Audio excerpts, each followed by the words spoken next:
I'm Barry Weiss, and this is Honestly. Hi, Barry. Hey, Barry. Hi, Barry. Hello, Barry and crew. I'm calling today because I've got a question. So my question for you is... So I've been wondering about something for quite a while. I have a question. I have a question for you.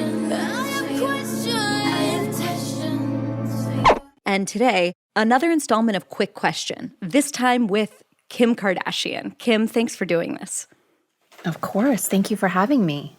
It's a strange thing to introduce you to an audience because you're a household name. But in every household and among every member of every household, I think there are wildly different perceptions of who you are. Court, are you serious? I don't want to be in your video game. I got it. You're not going to be in it. Many people surely know you through Keeping Up with the Kardashians, which ran for an unbelievable 20 seasons. Oh, I'm going to have such a headache. My earring's gone. Maybe they know you from Skims, your shapewear line valued at $1.6 billion. I am so excited about this collection, you guys. This is what I'm calling Skims. Maybe they're one of your 269 million Instagram followers, or they use KKW Beauty. I want to be a little extra glowy. You guys, these are like crayons. They are so smooth and creamy. Or I don't know, maybe they remember you from hosting WrestleMania back in 2000. Hi, I'm Kim Kardashian, and I'm really excited to be your host for WrestleMania 24. Here's what I know.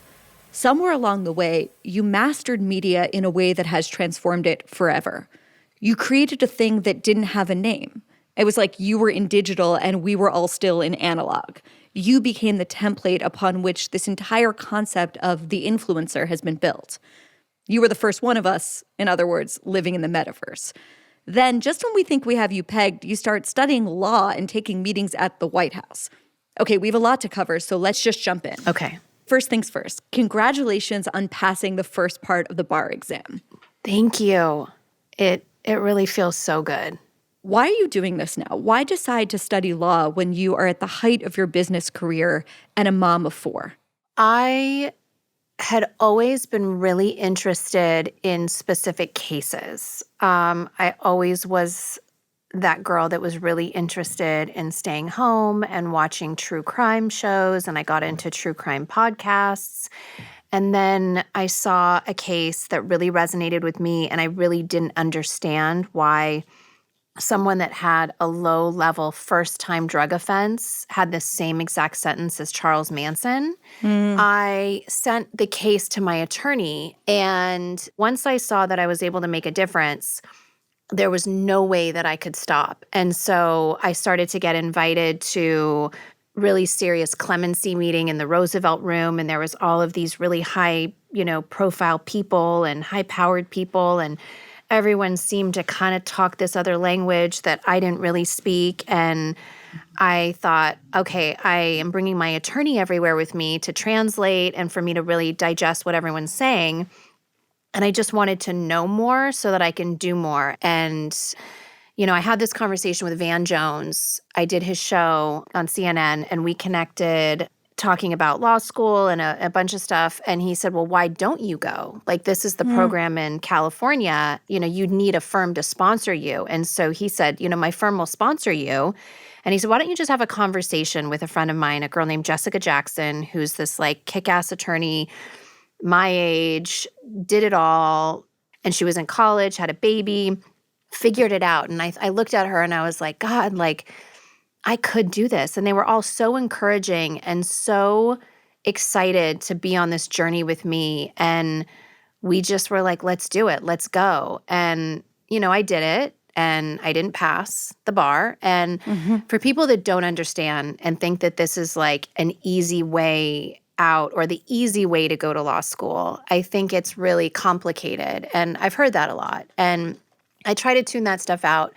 But it does, for all the work that really goes into it, it's 4 states allow this program, and you need 75 college credits, and then you can have a law firm basically apprentice you. It's a full, real program. It's like an unaccredited law school with the California State Bar that you communicate with, and you have to do 20 hours a week and send in tests, and halfway through you have to do 1 bar exam, and it has a 16% pass rate. Then you have to do 2 more years, And then you take the California bar that has a 36% pass rate, and then you can practice. So technically, because I'm in this program, since I passed, I could practice with another attorney. And hold on. All of my kids just ran into the room. Guys, I'm doing a podcast. Oh, it's not funny. Hi, guys. Hold on, guys. I'm doing a podcast, okay? Thank you. Go out there. So I was, I didn't pass the first time, and then I took it again, and I didn't pass the second time. And then a third time I took it, and I had COVID, and I had 104 fever, and I was like, fuck it, I'm going to do it. Like, everyone's like, don't take it. They'll only let you take it 3 times. But because of the COVID year, they allowed a 4th time. And I did it. I didn't pass the 3rd time. I was so discouraged. And I'm taking hours and weeks away from my kids. I'm doing 12-hour days up like every single morning. I have my whole plan. I'm putting in the work. I'm not going to dinners with friends. I've canceled my life for the last 2 years to really focus and do this. And every time I felt so bad about myself, but so confused. But I learned something every single time. And I was like, I'm not ready. I got to do it. I got to work harder. And it was so important to me to at least pass this first bar to prove to myself that I could do it. And I mean, when you have a lot of other stuff and 4 kids and you're not right out of college and your mind is not in this like study mindset like it used to be when I was in school, it definitely takes a second to recalibrate and figure it out. And then you're like, oh my God, am I just so old that I'm not retaining this information now? And what's happening? Like, why aren't I passing this? And I did it, and it felt so fucking good. Like, it felt so good. Am I allowed to swear on a podcast? You're totally allowed to swear on a podcast. Okay. Well, congratulations. And the original case that you were referencing, the one that got you started, the one that got under your skin, were you referring there to Alice Johnson? Yes. Okay, and can you tell us a little bit about her? My understanding is that she was, or is rather, a grandmother who was serving a life sentence for a nonviolent drug charge. Is that right? Yeah, she worked at FedEx. She had 5 kids. Her 8-year-old son just got killed on a motorcycle. Her husband left her without any help financially or with anything. She was desperate, and she got fired from her job at FedEx. And someone that worked there had told her, hey, if you just answer the phone and you say this sentence and be our phone mule, you could get $1,000 every time you answer the phone. She had no knowledge of who, what, quantity of drugs. She obviously knew it was shady, but she didn't know the details of anything, and she preferred not to. And she had to do what she had to do to feed her kids. And it was a sting operation. Everyone got in trouble and got sentences. And when it came to her, she pled not guilty, and she wanted to fight it because she really didn't feel like she had the accountability of what everyone else had done in this conspiracy. And it was her first time nonviolent drug offense. And she was found guilty and given a life sentence without the possibility of parole, which is the same sentence as Charles Manson. Wow. And when I saw a video that was circulating the internet, I couldn't really comprehend that. I thought, like, how could this grandmother that's, has never had a ticket in her life all of a sudden get a life sentence for a nonviolent crime? So I sent it to my attorney, Sean Hawley, who worked with my dad on the OJ case, and I had known her forever. And I just sent it the video, and I said, how does this make sense? Like, make this make sense to me. Who could we call? Does she need money for an attorney? Like, I felt so ignorant. And she explained it to me a little bit deeper, but I still didn't understand it until I started to make calls. And my first call was to Ivanka Trump. And I said, I know you're a woman. I'm sure you can understand as a mother. And she was so empathetic and understood and said, why don't you talk to my husband, Jared? And I brought him the case, and it took him a few months, and he really researched it and got the president behind it, and he granted her clemency and eventually gave her a pardon. That was my first experience. And you were really credited with that. I remember in 2020 when she was pardoned, and I remember the image of you meeting with Trump, and it was this very revealing moment because it showed two people who had their roots in a very different world, the world of reality TV and celebrity, now in the White House, wielding a very different kind of power. And some people saw it and were like, are we living in a simulation? And others were like, how does it take a Kardashian lobbying Donald Trump to get a person like Alice Johnson out of prison? And I wondered, what do you think of that? And do you think that celebrities have too much power? I would probably think the same thing too. Why does it take a Kardashian to get someone like Alice Johnson out of prison? I think our laws are completely unfair, and it really opened up a lot for me.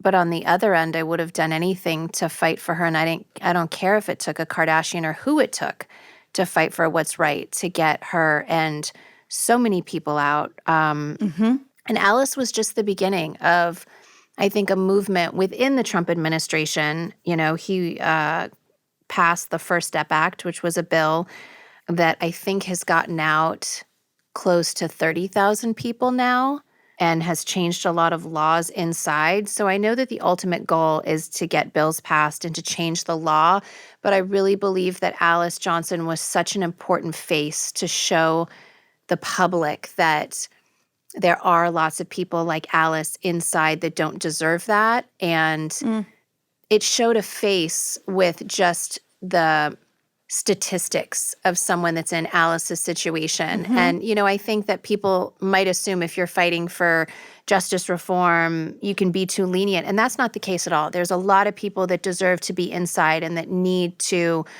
you know, pay for the heinous crimes that they have done. But if there is someone, I believe in rehabilitation, and I believe that Alice just showed America that you could let people out that are in her situation that have spent decades inside for nonviolent crimes that really do deserve a second chance. And I'm always behind a second chance. You were really credited for helping swing Trump's support for the First Step Act, which has changed the lives of so many Americans. And there were a lot of people on the left that gave you a lot of shit. Yeah. Criticized you a lot for working with Trump, for normalizing him.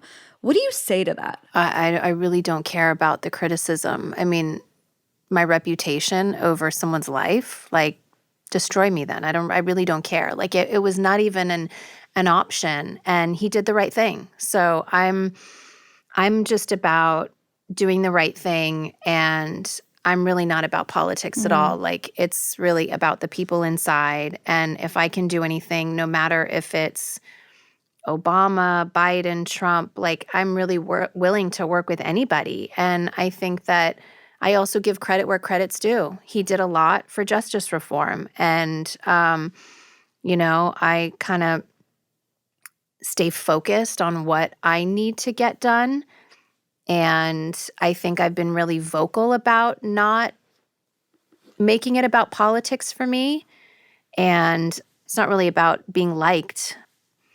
What would that change? If I could change someone's life, you know, that's what it's about for me. I admire that so deeply. Thank you. And in a way, it feels like an answer from another time. Yeah. Kim, if we could, let's switch subjects. Let's talk a little bit about fame. Can you describe for me the moment, if there was one, when you decided you wanted to be famous? Oh, God. I was so desperate to be famous in like 2007. That was like the ultimate goal.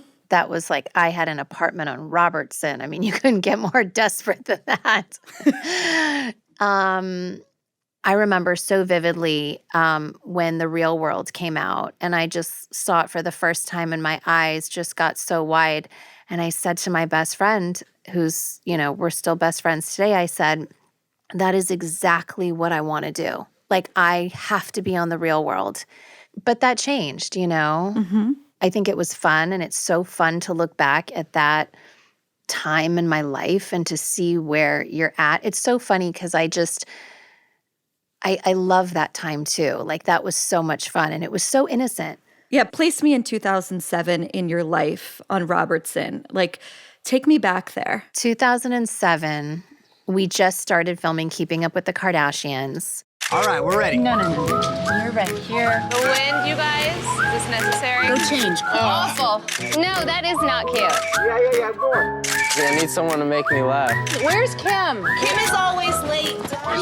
My sisters and I were just having so much fun. All of my friends lived on the block. So it was like my friends from high school and so many different friends. We all lived on this street. And the producers that did our show produced The Real World. So it was like the biggest full circle moment for me. And I just was so into being famous. I didn't know what it meant. I didn't care. I just thought if you can get hair and makeup every day and just look amazing and have fun, like you're living life.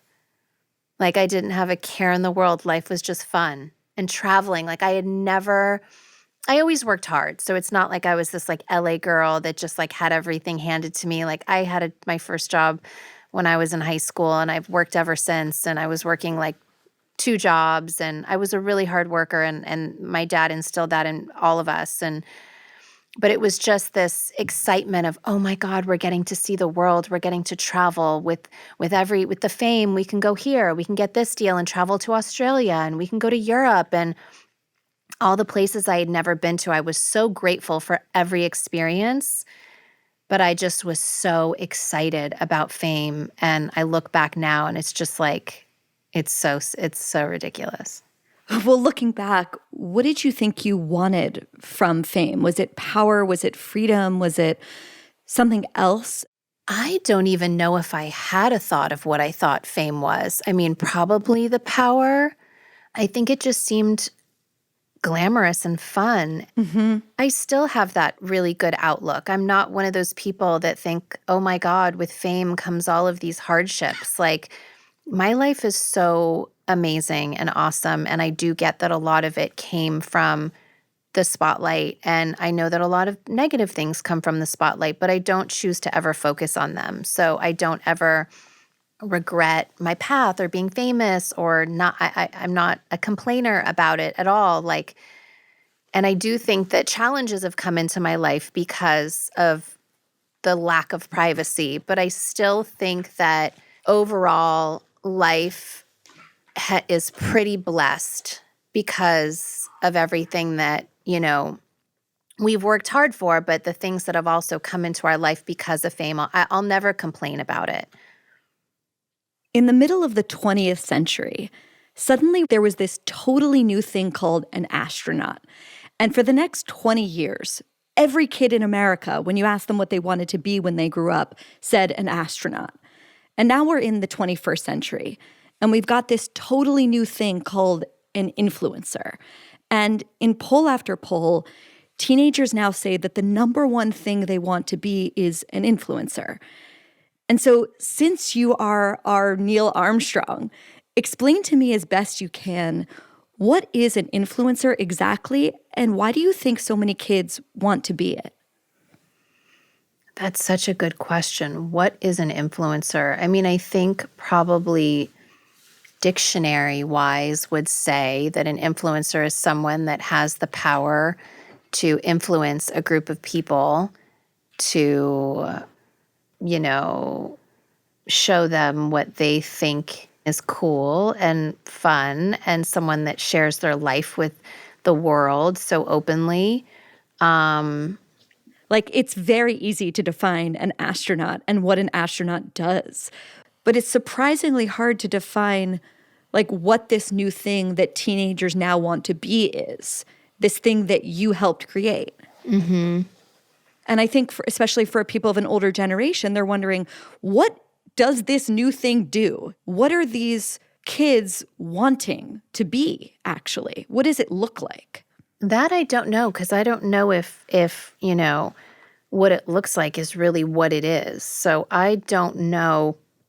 I think I came around at the beginning of social media. So I still did. I mean, one thing that trips me out is I still did all of the traditional media if I had something to promote.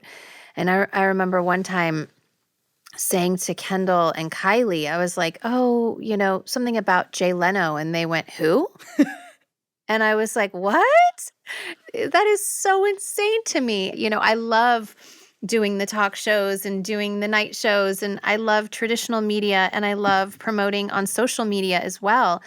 But I had both. Like I was still a part of both. And it's a really interesting generation that only uses social media. And that was so trippy to me when I think it was Kylie said that. And I was like, you've got to be kidding me. Like they had no idea who Jay Leno was, you know? And so I think that I have a good sense of both.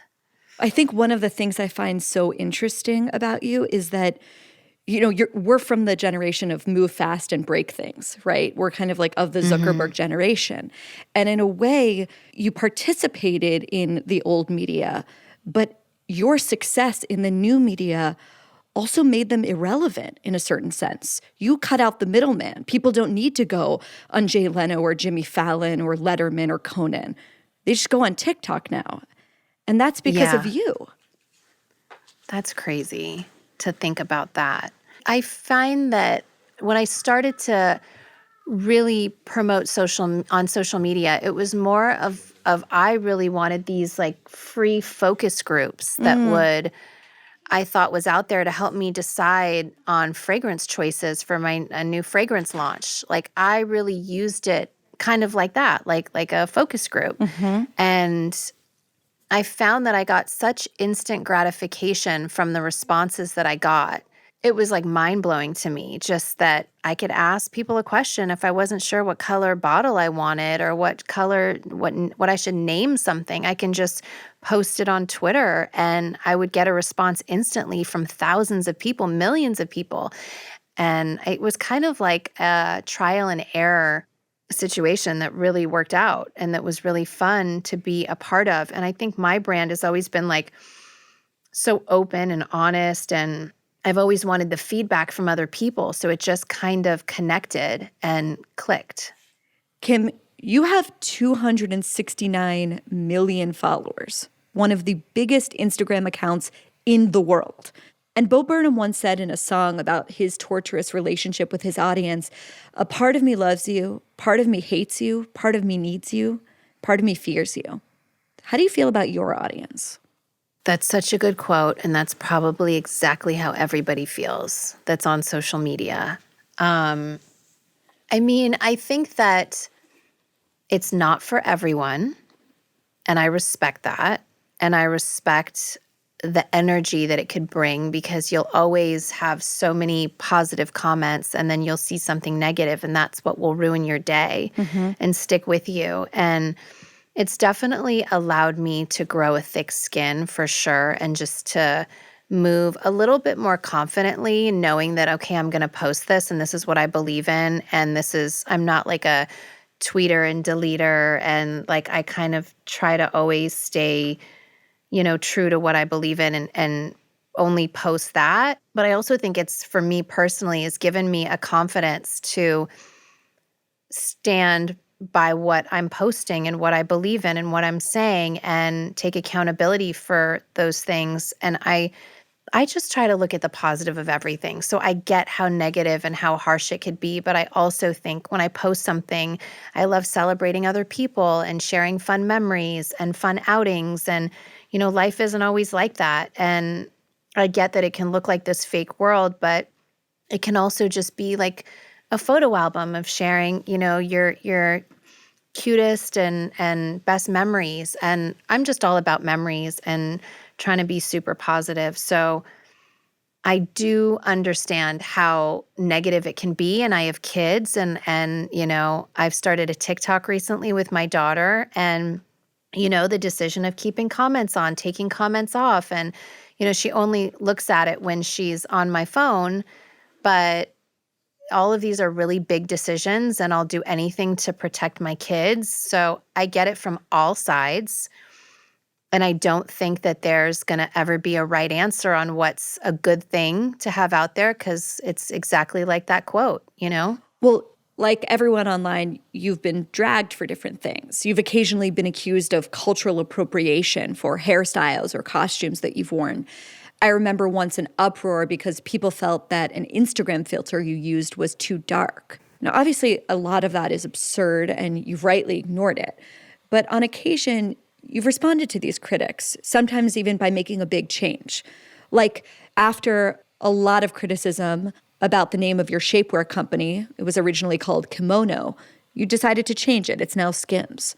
So how do you decide when to respond to the outrage and when to protect yourself against the outrage addicts online? I always want to take everything seriously if it comes to something as serious as cultural appropriating. Even if I know my intentions, I never want to take anything lightly. And in the instance of Kimono and changing that name, it was an innocent name that, the team came up with. And people were very loud about that and felt a serious way about it. And when I got a letter from the Japanese officials, I took it extremely seriously. It wasn't even a question. I was like, I absolutely would never want to make anyone feel like I was appropriating their culture. And I got this serious letter and I will make a serious change. And I immediately just halted production, and there was a lot of pieces in production.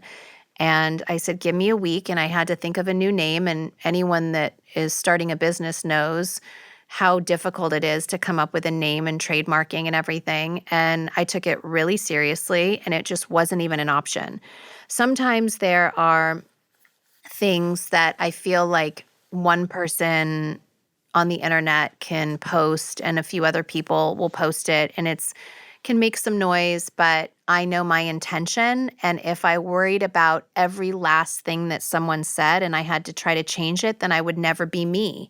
And I would never, and anyone wouldn't be them. And I mean, that's why I think cancel culture is the most ridiculous thing, because I really do believe in, and I know you and I have been at several cancel culture dinners together where people are discussing their thoughts on it.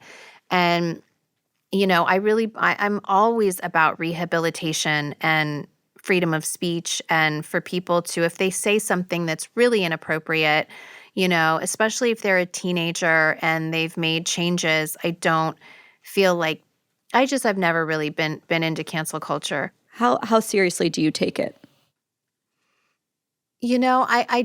I believe that if we cancel someone for something that they had done or said in their past, then we're not inviting them into the conversation to really understand. If someone doesn't know something about you personally and they say something that's not accurate, you don't just want to turn your back and let them think that about you. Mm-hmm. I would have a conversation with them and say, no, this is what really happened and this is what it is, depending on the situation. You might not care if it's absolutely ridiculous.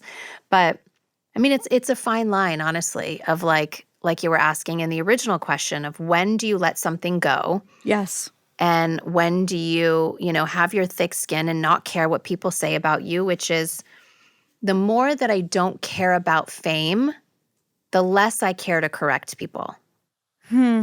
I don't really care what people think about me. But there's some times where I say, okay, I completely understand how you would feel like this is disrespectful, and I will absolutely change this. I always own up to the mistakes that I make. I try to not make them again.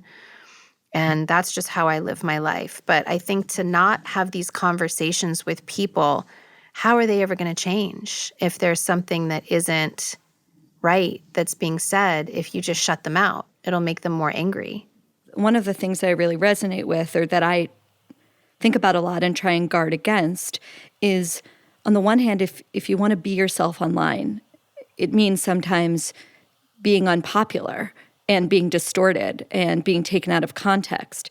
And sometimes I think that can harden you, that it can make you sort of immune to criticism. And I think it's important that we all get good faith criticism. And I think it's a very, very fine balance between the two. And a fine balance, because we're used to probably criticism in a classroom of 15 people, but when you see thousands of people criticizing you, I don't care how strong you are, that can affect you. If you see thousands of people praising you, that could affect you also. It's all a really fine line, no matter what you do. And it's something I think that me and my sisters struggle with all the time. And how do we raise our kids in a social media world? And I'm so grateful that I grew up without that. But we got to figure it out because we have kids and it's not going anywhere. So it is a conversation that my sisters and I have often. One of the biggest explosions of outrage that I remember was in 2018 when Kanye performed on SNL and he wore the red MAGA hat. Yeah. What lesson, if any, did you learn from that? You know what? I was very nervous. I didn't want him to wear the red hat on SNL. I'm not really a rule breaker, so my personality would be like, okay, you guys don't like the red hat, I'll take it off. And I remember other people were around and it became a thing where he wasn't going to go on because he wanted to be who he is. And I'm very neutral, but I was that night, I was very forceful with him and arguing with him about, you have to take that hat off. And now looking back, I thought, why should he take that off if that's what he believes in?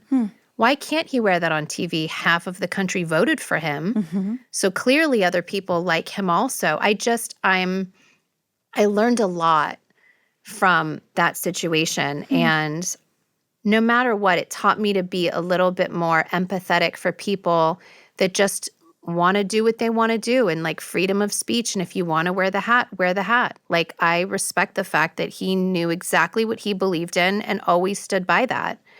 And that to me is like a good quality to have no matter who is against you and no matter what the circumstances are. I think that it's just like admirable. And that's just like a really cool quality, I think. Even if it's not what I agree with or even if I would have done it differently, I think it's commendable.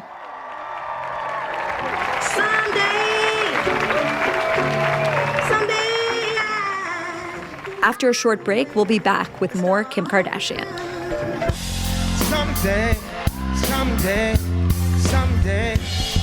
I'm gonna lay down like God did on Sunday. Hey. Someday, I remember it someday. Okay, Kim, let's talk a little bit about beauty. Was there a moment that you realized that there was something called being beautiful? And when did you understand that you were beautiful? Well, thank you for saying that I'm beautiful or thinking that to even ask me that. Growing up, being Armenian, there wasn't a lot of people that looked like me in my family. We grew up in Beverly Hills and everyone was, Jewish and I never really saw people that really looked like my family. And I never even heard of what Armenian was. I didn't know where Armenia was. I don't know if I felt beautiful, but my parents told me all the time, and my sisters. That you were. Yeah, I mean, they would tell all of us how parents do, but all parents do that, So I always felt very loved. I always felt very secure. I had such a good childhood. But I don't know, I get so shy saying I felt that I was beautiful when I was 10 years old. I always just felt confident. I was always shy and quiet though, but I always felt like my family made all of us feel beautiful no matter what. But it wasn't a source of power in your mind that you had this amazing look. That wasn't what it was about.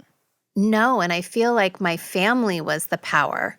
No one could fuck with us. It was always us together, no matter what it was. But it was never using our beauty to get here or to get this or to get that. It was more just oh, well, we're a family, so this is how we're going to get here. It was never oh, life was so easy because, people think this of me or people think that. It was never really a conversation about that. When I was growing up, I remember so clearly in middle school that I remember people worshiping Kate Moss, the girls, and there was these Calvin Klein ads. I'm sure you remember them. Totally. With Kate Moss, and she was 90 pounds, and everyone wanted to be that skinny. Did you have a feeling of, wait, that's not my body type, and I feel strange that I'm so curvy when this is the sort of physical ideal, or at least it was when you and I were growing up? Oh, absolutely. It was all about 90s, heroin chic. And I would walk by in high school and people would smack my butt. and everyone used to do that. And like, it was so bizarre. I mean, I had huge boobs when I was like, 12 years old. And I was always really curvy.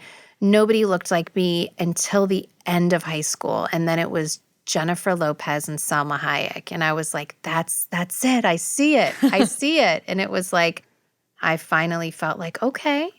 And it felt so good. But I do get what you mean. Like, for so long, it was just, I mean, even more so than that, like when I first started to get into fashion, no one would send me clothes because they were like, there's no way this is going to fit her. Right. And I was like, I promise it'll fit me. I'll squeeze into it. And everyone just assumed I was so much bigger. And then when I'd start to go to fashion shows, it was so hard to get things, or people would send such big sizes because they could never imagine that I would fit into things. And so when I started to have friends that were designers and they would make collections that would fit more of my body type, I felt like, okay, this is a win for the curvy girls, because like people are starting to design differently. And that made me really proud. You have almost single-handedly, along with your family, changed the beauty ideal. You've changed the idea of what it is to be beautiful. And I guess I wonder how conscious that was when you think back to the way that J.Lo and Salma Hayek sort of shifted the paradigm. Were you aware that you were now doing that for a younger generation, sort of shifting the ideal away from heroin chic to, I don't know, the Kardashian curves? Not at the time. I really wasn't aware in real time that we could possibly have an impact or an influence on the way their beauty standards would change, or body types would be more accepted. We really didn't think about that. I mean, that was just the norm for us. So I just thought, if anything, okay, what's the solution to this? Well, if I can't, find clothes that fit me, like, how do I figure out how to make them? Or same thing with Skims, like with skin tone shapewear. Like, why doesn't this exist? Like, if I can't find it, how do I figure out how to make this so that it does become a norm? There's been a lot of focus recently, which I'm sure you've read, on the potentially toxic effect that platforms like Instagram have on girls, especially teenage girls. There was a stat that came out from the Facebook whistleblower that I think it was 32% of teenage girls said that when they felt bad about their bodies, Instagram made it feel worse. Now, there's some people that say, as we just said, girls have always felt bad, and it used to come from 17 magazine and fashion and Hollywood. But then there are those who say, bullshit. These platforms are radically different. I'm curious where you fall in that debate, and also knowing that there are tens of millions of girls looking at your pictures. How do you think about your responsibility to them? I fall somewhere right in the middle. I completely agree with that statement of, I can see how people could see these narratives that people want to put out there of their lives. However, I'm super motivated, and I found my personal trainer on Instagram by seeing her relentlessly post her before and after photos of being a little bit heavier and changing her entire lifestyle and getting into shape. And she motivated me and changed my whole world for the better. So I choose to also follow accounts and view things that are super inspirational to me and motivating to me. And I know that that's not that easy to tune a lot out. I think because I'm so at a place in my life that I just don't read through bullshit, that like I don't let that come my way energy-wise, that I can look at it when I want to on Instagram, or I could not, and it wouldn't really affect me either way. Like, I'm at a place where I really know myself and I've been through a lot, that I use it just for, to share glimpses of my life. And I realize that younger kids might not be at that place, and it took me a long time to get there. So I try to put myself in my nieces and nephews and my kids' shoes to see how they would feel. And I would never want anyone to feel anxiety or pressure from what they see on the internet to be different than who they are. And I spend extra time with my kids and my nieces and nephews to make them feel loved and supported and heard. and fulfilled in our everyday lives, that if I do choose to do a TikTok with my daughter, that it's just fun and it's just mother-daughter bonding time. She is still too young to have an account on her own, so I couldn't imagine what that would be like when she is. I think I'm going to have to learn along the way, just like every parent in this time where social media is new are going to have to figure it out. But I see both sides. I mean, I see Instagram accounts where people share their cancer journeys that I never would have known this person across the country. And I, feel for them and pray for them and share their stories with my friends and put out positive energy. I mean, there's a lot that you can learn on social media. I learned about these women playing sports in Afghanistan, and reading stuff about them on the internet. And I was able to connect with Rabbi Weiss and get a plane for them to safety. I mean, so there's amazing things that you can find out. I found out about Alice Johnson on the internet. I always try to look at the positive thing, even if the hardship is really hard and a struggle, just like how I viewed my fame. I'm never going to sit and complain that my life sucks because I'm not private like I used to be, or I've had awful experiences in my life, getting robbed and tied up and at gunpoint because I was too public and showing off my things. But I still feel like all of those experiences accumulated and taught me who I am and showed me my real self and what's important to me. And had I not been super public and had I not had those experiences, I wouldn't be who I am today, and I would have never had the awareness to want to help other people and do the work that I'm doing had this not been my journey. And so I just try to look at everything, whether it's like these awful experiences or social media and all the bad things. I just really try to look at the positive from it and just try to change the negative in the way that I can and try to just live my life as positively as possible. Well, you brought up your daughter, and I wanted to ask you one last question about her, actually, before a quick lightning round. Yeah. The other day, North went live on TikTok, and she stumbled into your bedroom, and she caught you in bed on your phone. Mom, I'm live. No, stop. You're not allowed to. Okay, bye. And you say to her, no, stop, you're not allowed. And I laughed to myself, and I couldn't help but see the irony because, Kim, in many ways, you're the opposite of a cautionary tale, right? You did all the things.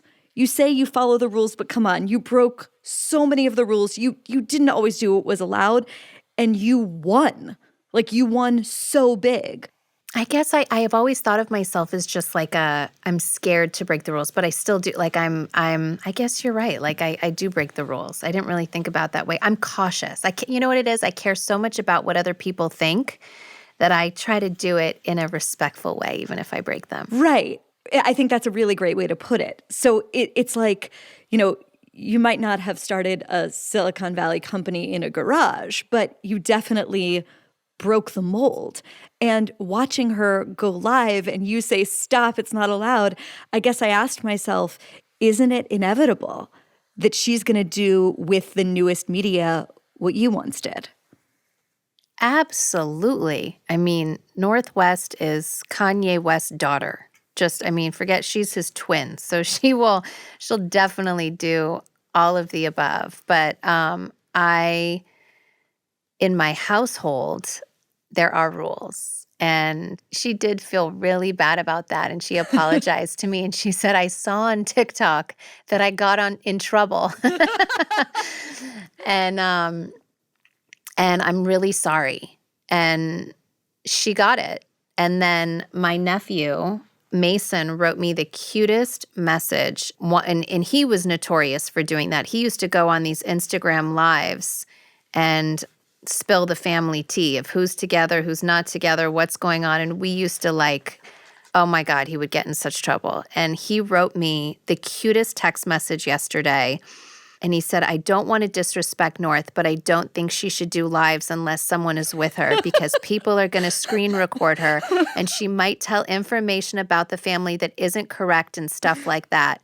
She will regret it like I did. And I did the same exact thing. And I would always go on lives. And now I regret saying one of the things that I said. So just for her safety, I'd love to talk to her. How old is he? His birthday is today and he's 11. Oh my God. I love that he's being her publicist. He used to get in such trouble for stuff like this. And it's so cute that now he's realizing how inappropriate that is and wants to tell her before she says anything she shouldn't say or shows. I said, what would you do if I was just getting out of the shower? She totally would have come in. 100%. She has like no boundaries. So I had to put a stop to that. That would have actually broken the internet. Okay, one more break, and then I'll ask Kim Kardashian who her favorite SNL cast member is. Stay with us.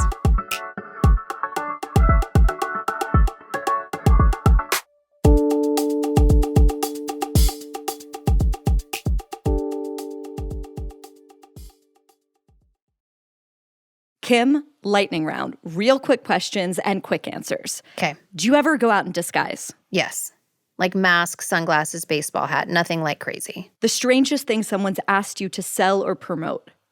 Oh, I mean, I think just the irony of selling like diet pills also with cupcakes and promoting like Carl's Jr. all at the same time was really, and Skechers to work out in. Like the combination of it all together was really wild. What reality shows do you watch? Oh my God, I love Hoarders. And I love Dateline. I know that's not like a reality show, but it's very real. Who intimidates you? Who intimidates me? People, I don't know. I was going to say like politicians, but they don't. Maybe just my daughter, North. Who's the nicest celebrity? Oh my God, Sarah Jessica Parker is the nicest celebrity on the planet. Snap your fingers. You're not famous anymore. What's the first thing that you would do? I would go to the grocery store. Favorite Kanye West album? Ooh, I really like Yeezus, just because it's like, you know, when you're there and you're in it and you're, you know what I mean? Like you see from start to finish. I really love My Beautiful Dark Twisted Fantasy also. Favorite Taylor Swift album? I mean, I really like a lot of her songs. Like they're all super cute and catchy, and I'd have to look in my phone to get a name. What do you smell like? What do I smell like? KKW fragrance. But no, I smell like gardenia and like tuberose all the time. Who's your favorite SNL cast member?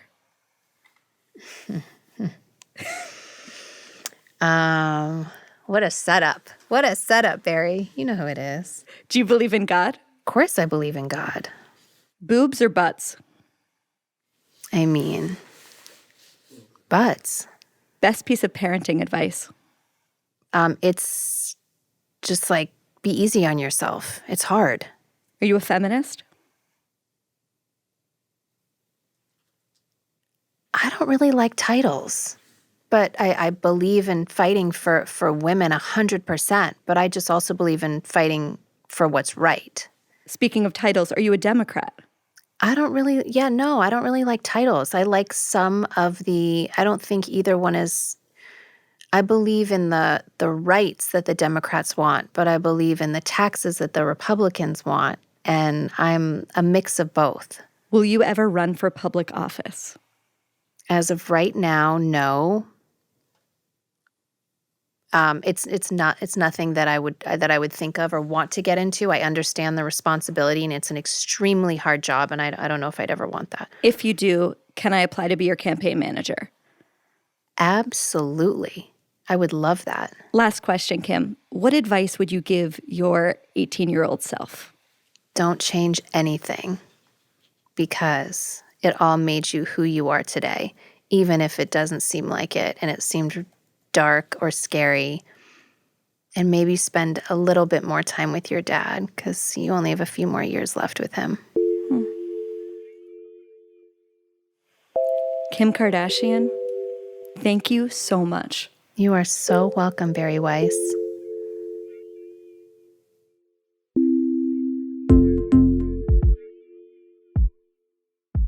Thank you, everyone, for listening, and thank you again to Kim.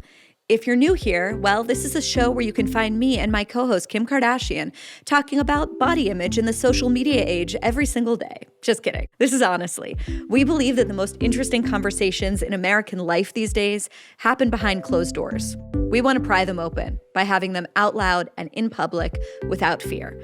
So follow us on honestlypod.com. And if you have a quick question or a guest suggestion, please send them to tips@honestlypod.com. See you next time.